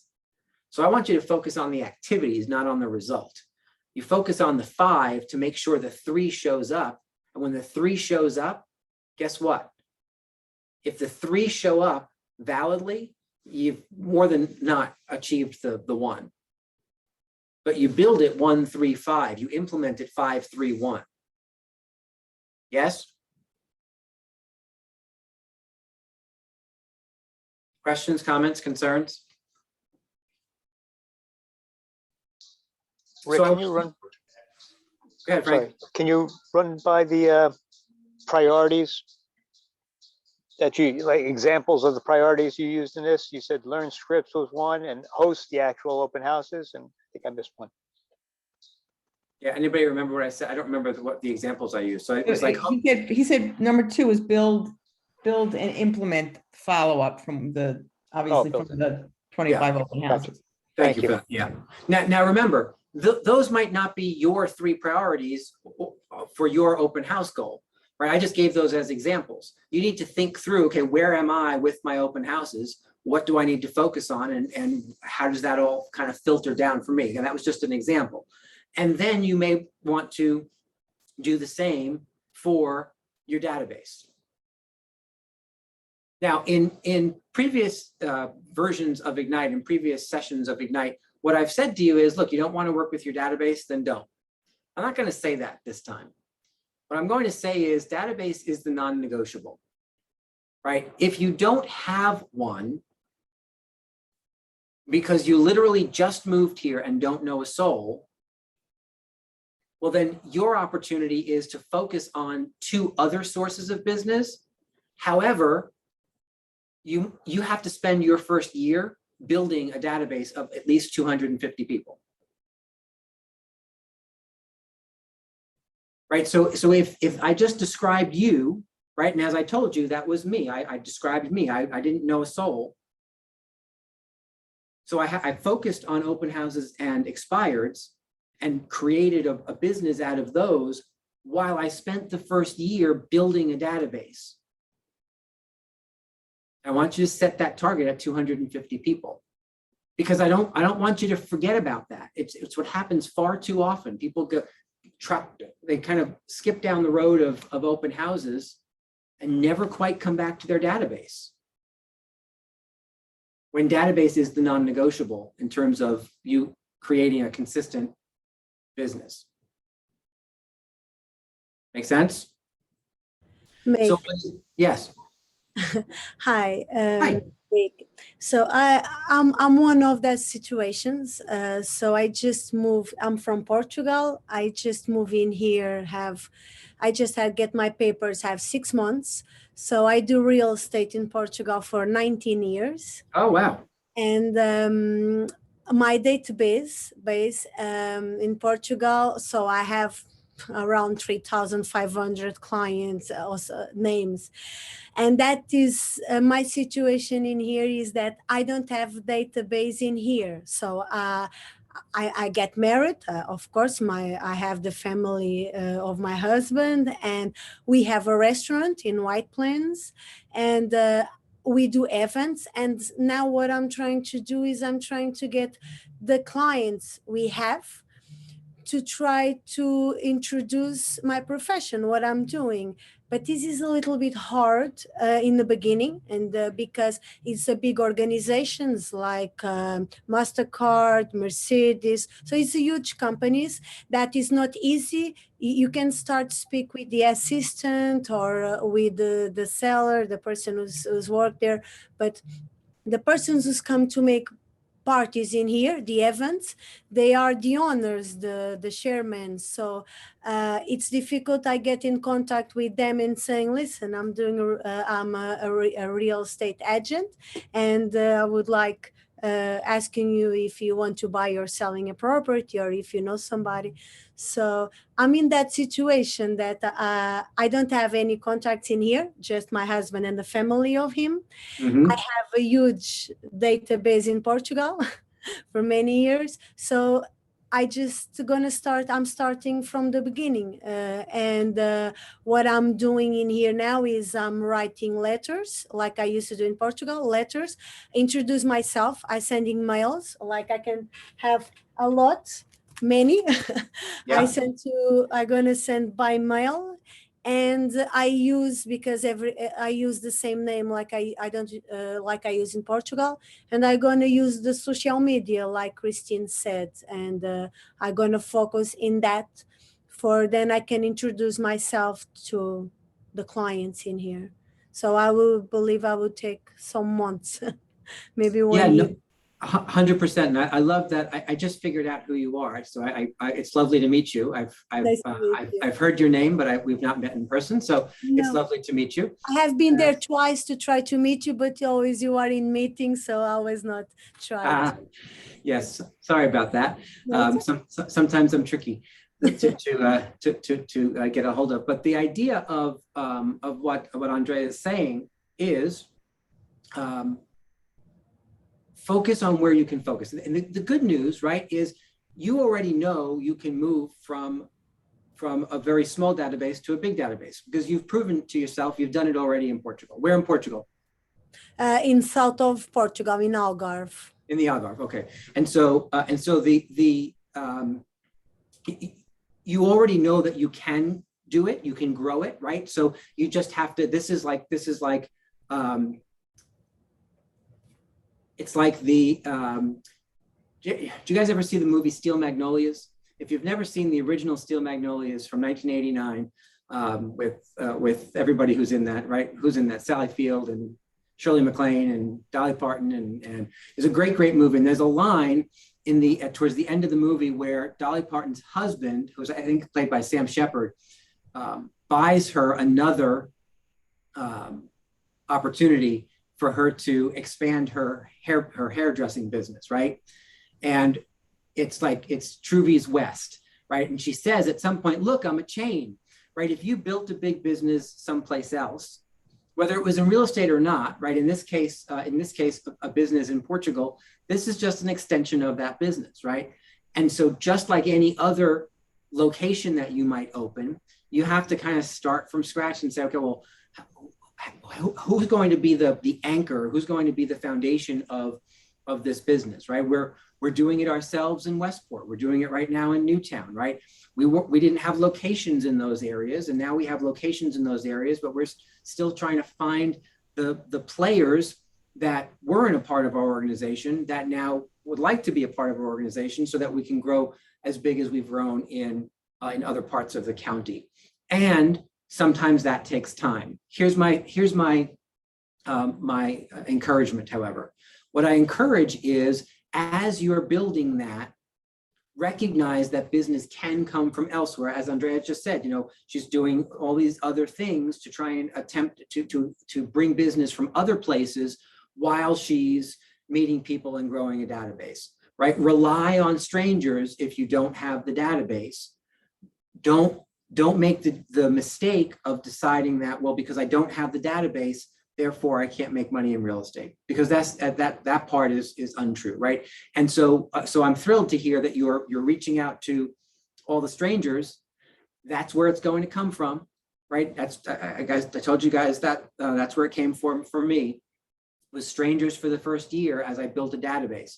My only point is, don't get so distracted by building a business out of people you don't know that you forget to keep building the database, so that after that first year or so, you can start doing all those things inside the database and getting the benefit from it, right? As I see that happen a lot. People, again, they go down the path of, say, open houses, and then they forget to build the database, and now it's only open houses, and they're not utilizing the tools that are inherent in a database, if that helps. All right, so there's your homework. Figure out a strategy that makes sense for you. I want you to focus on 2 of the sources of business that we covered. I want you to think about how else you might pour gravy on top of your meatloaf, right? Because some of those other ones are going to be that gravy on the meatloaf, right? If you catch my analogy, right? The whipped cream on the ice cream sundae, right? It's some of those other things you're not going to necessarily have 15 closings in the next 3 months out of for sale by owners, but you could find 1, right? If you were looking at for sale by owners, right? And so start to figure out how you're going to build your business and where that's going to come from. What I'm really asking you to do is predict the future. And the reason that you are capable of predicting the future is because you're the only one who can create your future. So you are uniquely qualified to predict the future that you're then going to create. If you decide in the next 3 months you're going to find business from here, here, here, and here, 1 closing, 2 closings, 3 closings, and 1 closing, and that's what your outline is. Well, now every day you get up and go to work, you know what you're looking to do. You know where it's coming from. You know, if there's only the kind of fish that you like in this pond and you only ever fish in this pond, will you ever catch the fish that you like? Right? The answer is no, because you're fishing in the wrong pond. So what if you fished in both ponds? What if you fished in the pond that you liked so you can get the fish that you like, but you also recognize there's fish over here, and you might not like that fish as much, and yet it's still sustenance. It could still be dinner, right? With the right rice pilaf underneath it, it could still be delicious. So you fish in both ponds, even though you like one more than the other.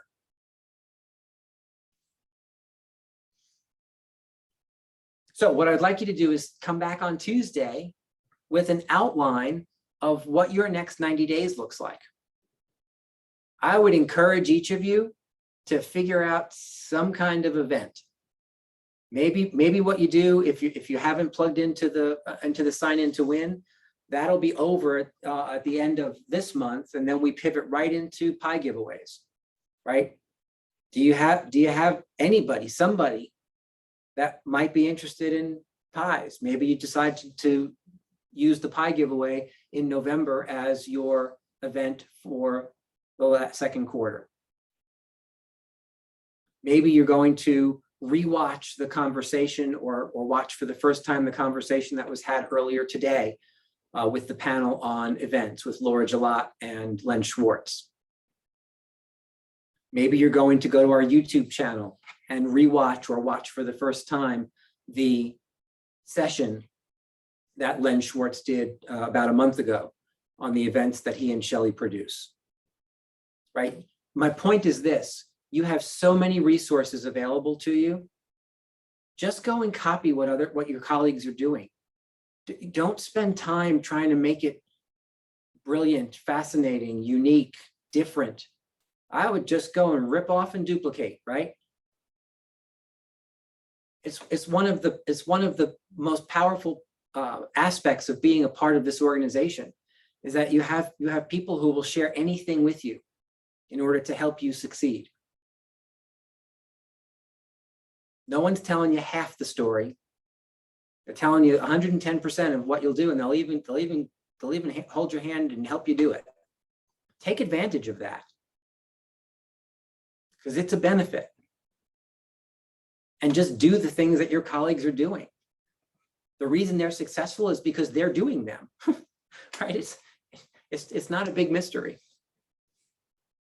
All right, anything else on building your lead generation strategy out of the conversations we've had about source of business? No? All right. So we are going to close the book on our mindset and our source of business conversation. And we are going to now spend almost the entire rest of our time together talking and working buyers and sellers. And we are going to start on the listing side. Right, so Nick just put the link to the Google Drive back in the chat box in case you didn't see it the other day. That link brings you here. I'll share my screen with you. And that has all of the power sessions that you might need. So you don't have to go on to KW Connect and search for them anymore. But the real power of this is you have all of the scripts that don't exist on KW Connect. You have all the things that that I'll be handing out or would have handed out or have handed out between now and the end of our time together. And so what I'd like you to do is recognize that mastering the listing consultation right here is the next piece we're going into. So take a look at that over the weekend, if you would. The other thing I want you to take a look at, well, no, don't do that just yet. Take a look at the Mastering the Listing Consultation scripts in that Google Drive over the weekend, because we're going to start them on Tuesday. However, what we're going to do for the rest of tonight is just kind of talk through a little bit the list side of the business. Somebody tell me why the phrase "you have to list to last" is a thing. Right? Did you ever hear that? You have to list to last. Why is that a thing? Yeah, Janine. Yeah, because it's guaranteed, well, almost guaranteed, when you get a listing that you're going to sell that property. Building a listing business, I think, is really crucial. So let's keep talking that through, right? So the idea of taking a listing brings you stuff. What is taking a listing bring you? Income. So it brings you Clients, income, relationships, right? It brings you all connections, of those things. What referrals. else? I'm gonna say it's you spend less time with a listing than you do having to go out and take buyers to go shopping for houses. Yeah, 100%. So we call that leverage, right? So they also bring you leverage. Usually What it brings else, you Ronnie? a sale. It brings you a sale. Right? So it can bring you a closing, which circles back to the income. What else, Anna? So one listing can bring 2 more sales additional, maybe Yes. 2 buyers extra or 3. Right? So that's probably the most important thing that we've put on this list. Listings bring you additional business opportunities. They bring you more listings and they bring you buyers, right? They bring you renters. They bring you other opportunities for business. They also provide marketing opportunities. They provide visibility via your signs, whether they be for sale signs or open house signs. I'm going to tell you that they bring validity to you as a skilled professional. They bring you opportunities to practice. What else do they bring you? Can you think of anything else? That's a pretty long list, isn't it?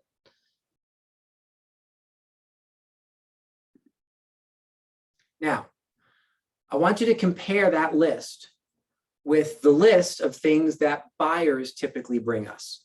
And we're not going to list them all out, However, there are certainly, as you can see from the long list of things that we talked about on the listing side, there are some of those things that buyers do not bring you, right? Buyers don't necessarily attract other pieces of business to you, right? You might get repeat or referral business over time, but you're not necessarily turning one buyer into 3 sales. Where on the listing side, when you're squeezing the orange properly, that is a real thing. Minimally 1 more piece of business closed, but you're going for 2. Buyers don't really bring you visibility. They don't really bring you the opportunity to get your name out there. They don't really bring you an opportunity for marketing and advertising, right? Now, again, you can always find something in what I'm saying as it relates to buyers, but I think you get my point, right? The point of focusing on the list side is that they simply bring more to your business more effectively and faster. And let's go back to the what John put on the table, the leverage side of things.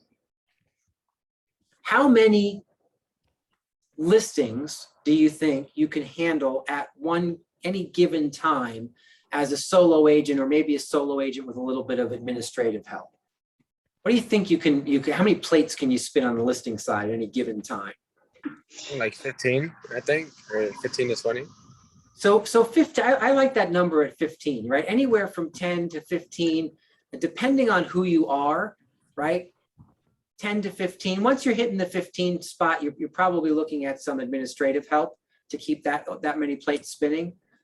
But it's minimally 10, probably more like 12 to 15. How many A buyers? And when I say A buyers, I mean buyers who need to be out with you often and are ready to buy a house. How many A buyers can you effectively work with at any one given time? 5. 5. Anybody else have a number? 3. You're agreeing with John? Yeah, I agree too. I say only a handful because of the time commitment. Yeah, I would agree. I would agree that 4, 5, maybe 6, depending on your bandwidth, is about right. And so again, you weigh the pros and cons of that. If I'm spending time touching clients to get them to a closing table, am I spending time with 5, or can I spend that same amount of time with 2 to 3 times as many clients? That then brings me even more opportunity, right? So the picture I'm attempting to paint here is there's a reason why we focus on the list side of the business. There's a reason why on day 1, when we read through those 30 different thoughts, that one of them, number 6, says if you focus on listing count and manage it throughout the year, everything else just shows up. Right? If you focus on listing count and manage it throughout the year, everything else just shows up. One of the things that we'll do together next week is I will send you a form, and it's called a listings needed form. And we're going to do an exercise, right? You all took care of week 1, working with an economic model that said, I'd like to make this much money, which means I need this many appointments every single week, right? New appointments every week. We're going to take some of the math that you did and what those numbers look like and start plugging them into your listings needed form. Because the reality is you need a certain number of listings at all times as a business owner to maintain the focus on the results that you've outlined in your business plan. And we'll walk you through how that math works sometime next week. Any questions about building something listings heavy? Are there fears that are attached to that? Is there any kind of trepidation? Do you have excitement? Do you want to just get on with it and learn how to do it? Talk to me about what that looks like. So I have a concern. Yes, sir. So my concern is, so right now I have 2 of my coworkers that are looking to buy a house. And so like my concern is like if I get started with buyers, not like I'm going to like completely neglect buyers anytime ever, but how do, like, let's say fast forward a year or two down the line, and I want to be a listing agent, but you know, most of my time is being occupied with buyers. How does that transition work? Like, how do I make sure that, you know, I set my foundation up as a listing agent who also takes on buyers instead of a buyer's agent looking for listing? Yeah, so it's a great question, John. And here's what I encourage. What I encourage is you work from a written plan, right? One of the things that, part of the reason that people get sucked into the buy side and don't ever look back is because they're focused on business that they wake up, they just kind of run with what shows up, right? And sometimes, depending on the activities you're focused on, if you're focused on working with colleagues, coworkers, who show up more easily, and you're working a lot of open houses, right? You tend to start getting heavy on the buy side. There's nothing wrong with that, by the way.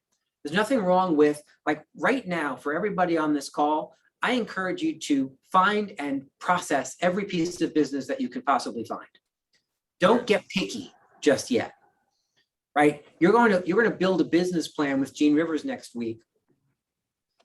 You're going to decide what kind of business you want. I will tell you that 50-50 should be your goal. He'll tell you that over time, you want to build that more into like a 60-40, 60% listings, 40% buyers. However, here's what I've experienced as an agent. The heavier you get on listings, you can't beat the buyers away with a stick, right? So you keep trying to push that number up from 50-50 to 60-40.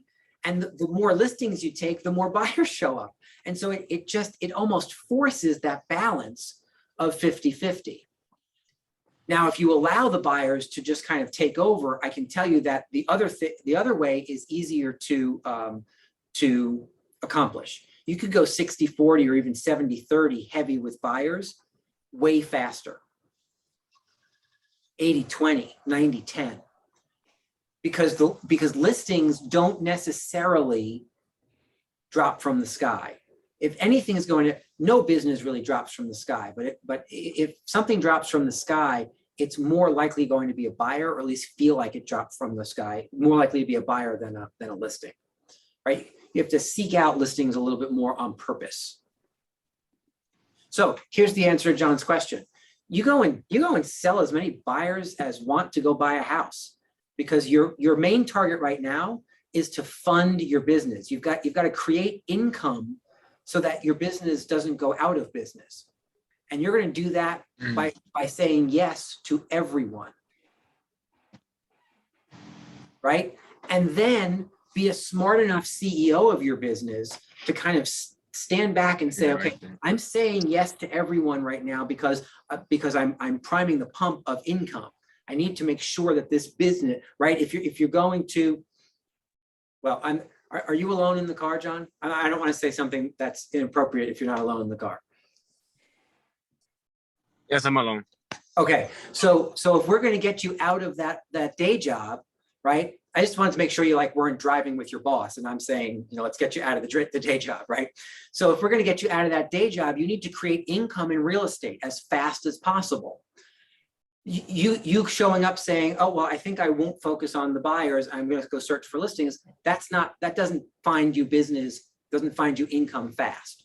So you're going to say yes to everybody, but be smart enough to look to pull back and be the CEO to say, okay, I'm doing that because I know I have to do it because I'm trying to accomplish something short term. My long-term goal is different. And so I'm also on the back end of this going to be working on looking for listings. I'm going to make sure all my listing tools show up. I have a listing consult that I've memorized and practiced. I have a pre-listing package. I understand what the costs are on the listing side. I understand the process of listings management.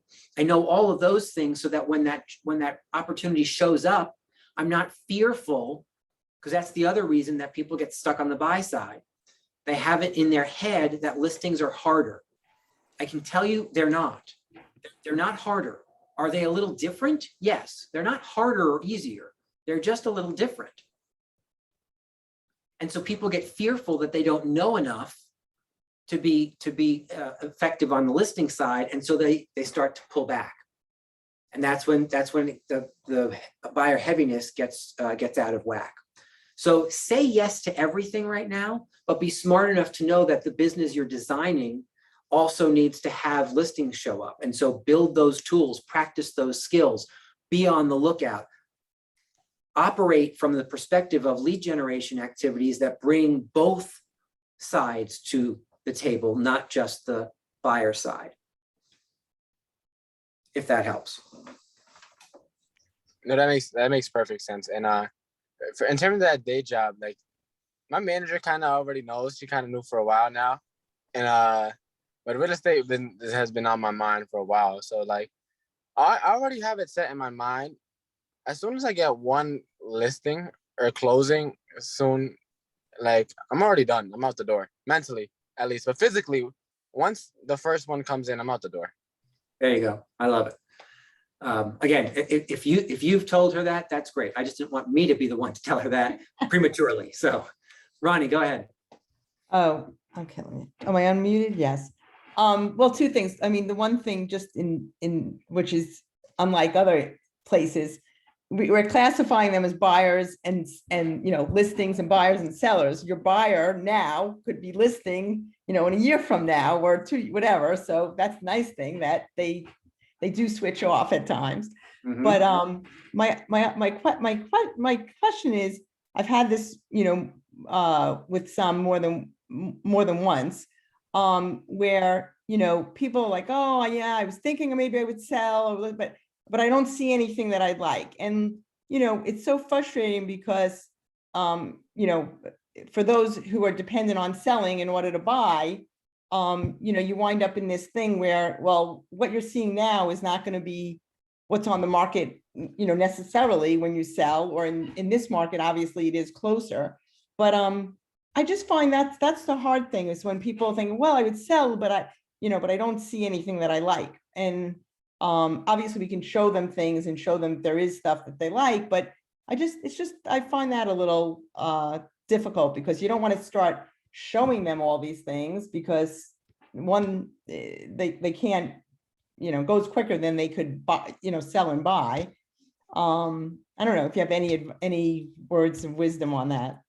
Well, so here's my thought on that. It starts with a conversation, right?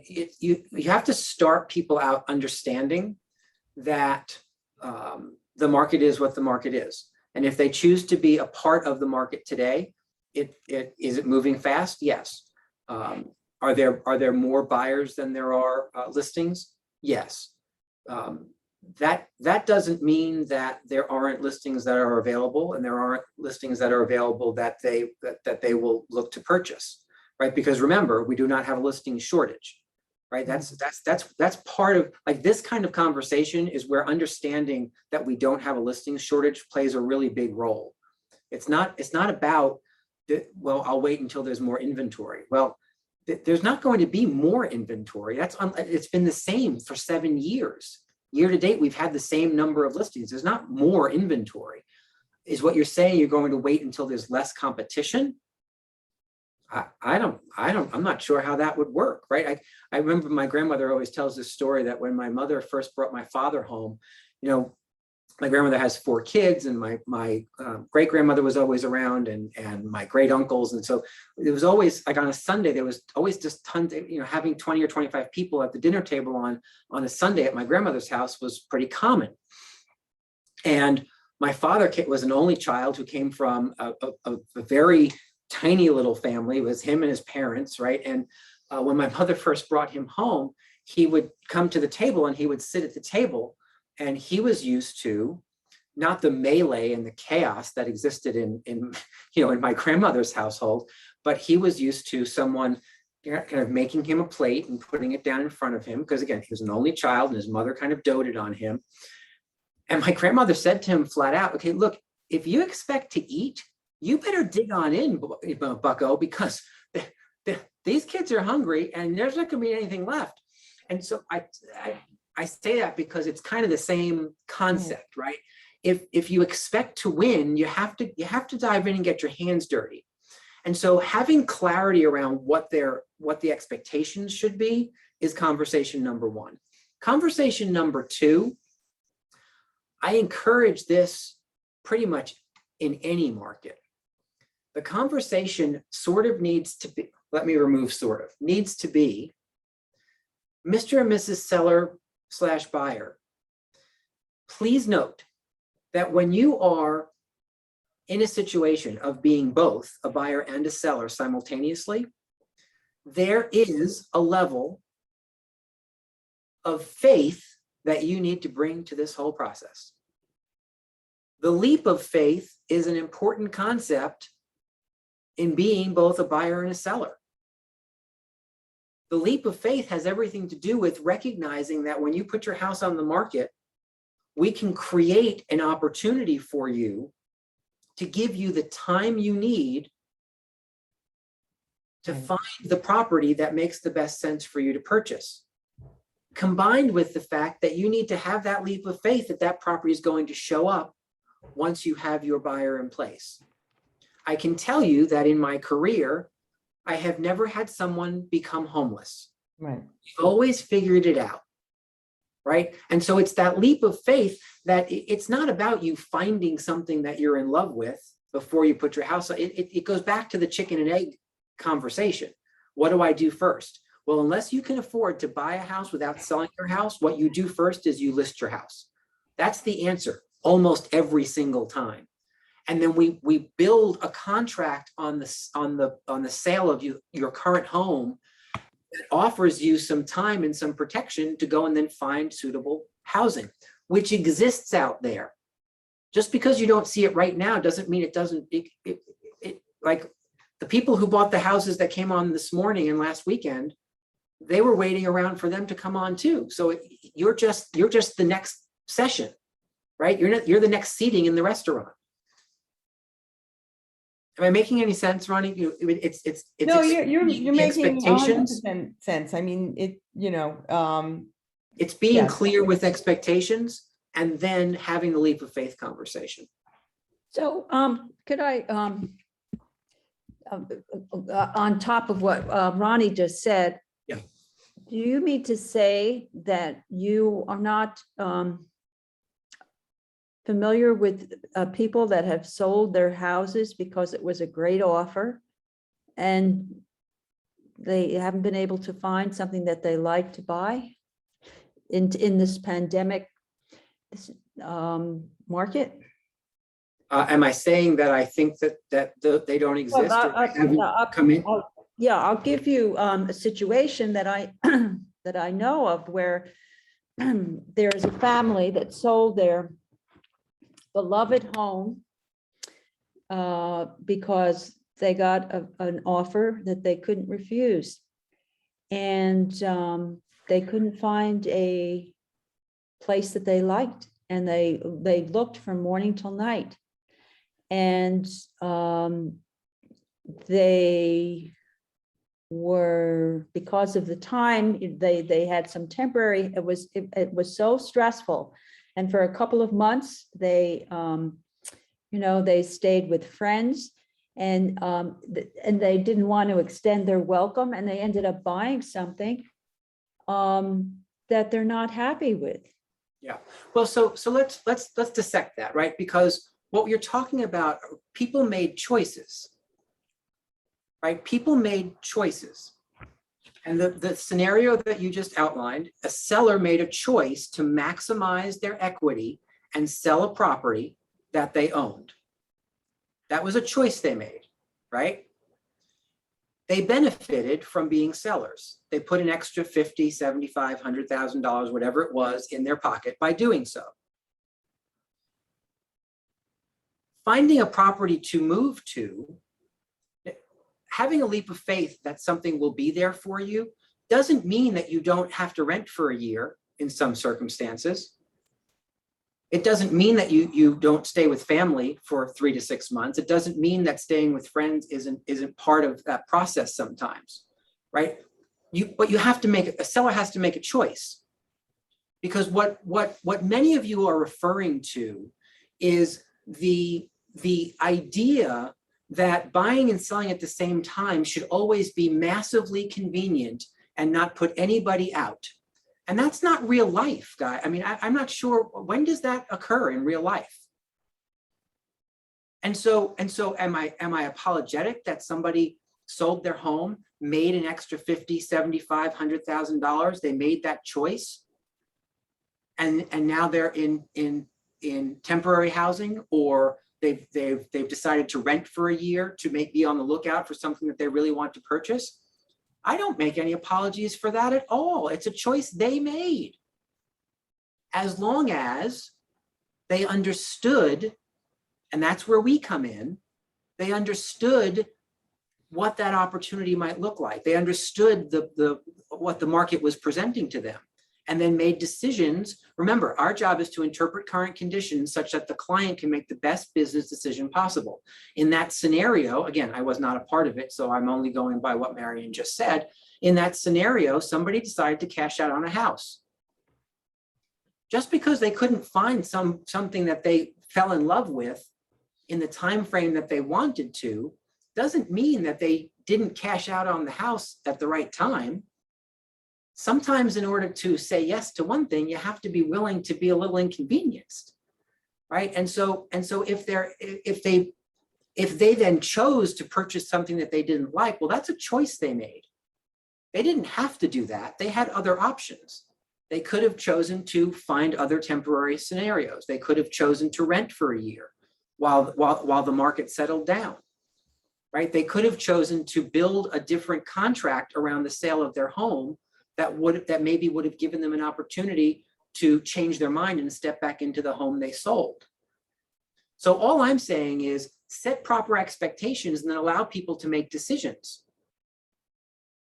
I'm not saying that everybody finds the house of their dreams a week and a half or 2 weeks or a month after they sell their house for more money. But let's all remember that people who are making that choice have made the choice to sell their home today because it was a benefit to them. They weren't being forced out by the government who was going to build a highway on their home, right? So let's be clear. They made a choice and they benefited from that choice. What else, Donna? Thank you. And now, because we went a little further, there's actually two things I want to share. First, with Ronnie's point about the leap of faith. And so that is actually where a lot of our skill comes in. And Rick is going to go through working with buyers and working with sellers. And one of the major parts of that is finding out what the motivation is and how deep and how strong it is for them, and making sure that they understand fully the market. In this particular market, if you're going to be a buyer, you've got to be extremely motivated. This is not convenient. It's often not fun. They will have to do things that they're not going to feel comfortable with to win in this market. And they need to know that up front. Right. And they may need to sacrifice. In the short term, they may need to sacrifice. They may need to sacrifice.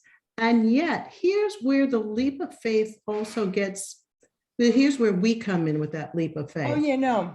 Showing them that we actually have a proven process. They will not be the first ones that have bought and sold at the same time. And I know you know that. But sometimes to remind them, because everyone gets wound up in their own drama and their own anxiety around what's going on. It's our job to actually be the voice of reason and see the through line and help them with that.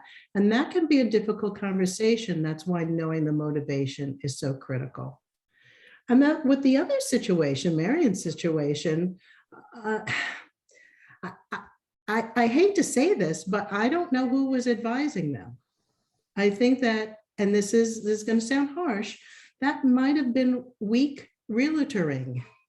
And I think knowing their motivation and what they want, and to be able to pull them, I was going to say push, but it's not, it's pull them through so that they don't settle. Or if they do have to take a step back to go forward, they understand that it is their choice. As Rick said, it is first their choice, and that the financial overall is going to be in the long run what they were looking to achieve. And that can be a bumpy road going through. This is tough times. It calls for strength and skill, and it calls for us to sometimes have really tough conversations with our clients. And to further what Donna just said, part of the this maybe is semantics, and yet when I hear Donna talk, what I hear in that is objectivity, right? The scenarios that we oftentimes describe are so subjective, and they're full of subjective words, right? If you asked me to kind of pick apart the situations or the stories that you guys sometimes tell, you would think I was a jerk, because I would say to you, okay, that's like that adjective, leave that adjective out, right? That's a detail that is not, it's not relevant, right? I would help you strip things down to the objective facts about the choices that are being made, right? And the idea of not explaining options objectively, right? That was kind of my whole point, is that yes, these folks in these situations have to make choices, and yet if they have to be given the option so that they can make the choice. If they're just blindly moving forward and purchasing something that they don't like, well, it doesn't sound to me like anyone actually gave them their options up front. Option number one, put the house on the market, take the leap of faith. That's something will show up. Option number two, put the house on the market, create a contract that gives you some protection to maybe go back if you're unhappy with what you see. Option number two, temporary housing. Option number three, purposefully becoming a renter for 6 months or 12 months to give yourself time to find something. Option number, you see my point? Like objectively, there are all these options that really should have been discussed up front so that they could see the big picture, still make their choice, and then recognize that sometimes things don't happen conveniently. Right. And pull them out of the drama, pull them out of the misery, help them see that there's a through line here. We can actually do this. Yeah, very, very true. Yeah. And I'll tell you, as because I think we're out of time, but I'll tell you the idea of not everybody is built for the market that we're currently in, right? Not everybody's built to look at things that might be inconvenient. Not everyone's built to pull out of the drama or the subjective. That's okay, right? Because again, objectively, that's just a decision someone has to make. Because in the market that we're in, here are the things that may happen. I'm curious, Mr. and Mrs. Seller, if this were to happen, how would you handle it? Right? Option A, downward spiral and a hair on fire moment. Option B, look at it as, you know what, I get it. The good news is I pocketed 100K. And so if I have to live out of my suitcase for another couple of months, I get it. Right? But we have to help people not feel entitled, because oftentimes the things that I hear come from a place of, we're not helping people not feel, no one's entitled to convenience. No one's entitled to have the perfect house show up. And as long as they understand that they're not entitled to that, and that's an option that exists in this scenario, if they choose that option, well, then they chose that option. And I think we're beating the horse good and dead, but it truly is an exercise in narrowing things down to what are the choices, how are we handling things objectively, and how are we helping people see all the options so that the choices they make don't make, knowing that the choices they make them later on. We have to help them make the proper choice up front for them and not have surprises, because nobody likes the surprise down the road. And part of the reason that so many real estate agents are unwilling to have those kinds of conversations is that they think that if the clients really knew that those two things were options, whether they're likely or not, that they might just shut the whole thing down. Well, guys, that's not being a consultant then. You're not coming from contribution. You're not being a fiduciary if you're not outlining everything that could possibly happen and then balancing things out, right? There's write these two words down because they're going to come up a lot: probable versus possible. There's a whole bunch of things that are possible, right? It is possible that on my drive home tonight, an asteroid could fall out of the sky and squish me in my car. That is absolutely possible.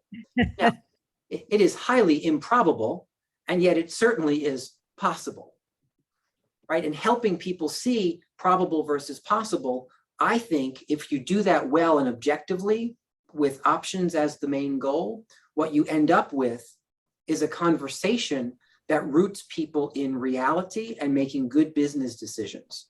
I don't think it lessens the opportunity at all. And as a matter of fact, I think it helps people create clarity of purposeful forward movement. Now they know what to expect. They've decided that they're willing to take those risks. And when those risks show up, you don't have to put out their hair because it's not on fire. They knew it was coming. There may be disappointment you have to deal with, but it's not like drama and oh my goodness and how horrible and terrible, because they knew it was coming. All right, guys, I know we're long, so I'm going to say thank you, Alex. I will get to your question first thing tomorrow on Tuesday. Please jot it down and we'll get there.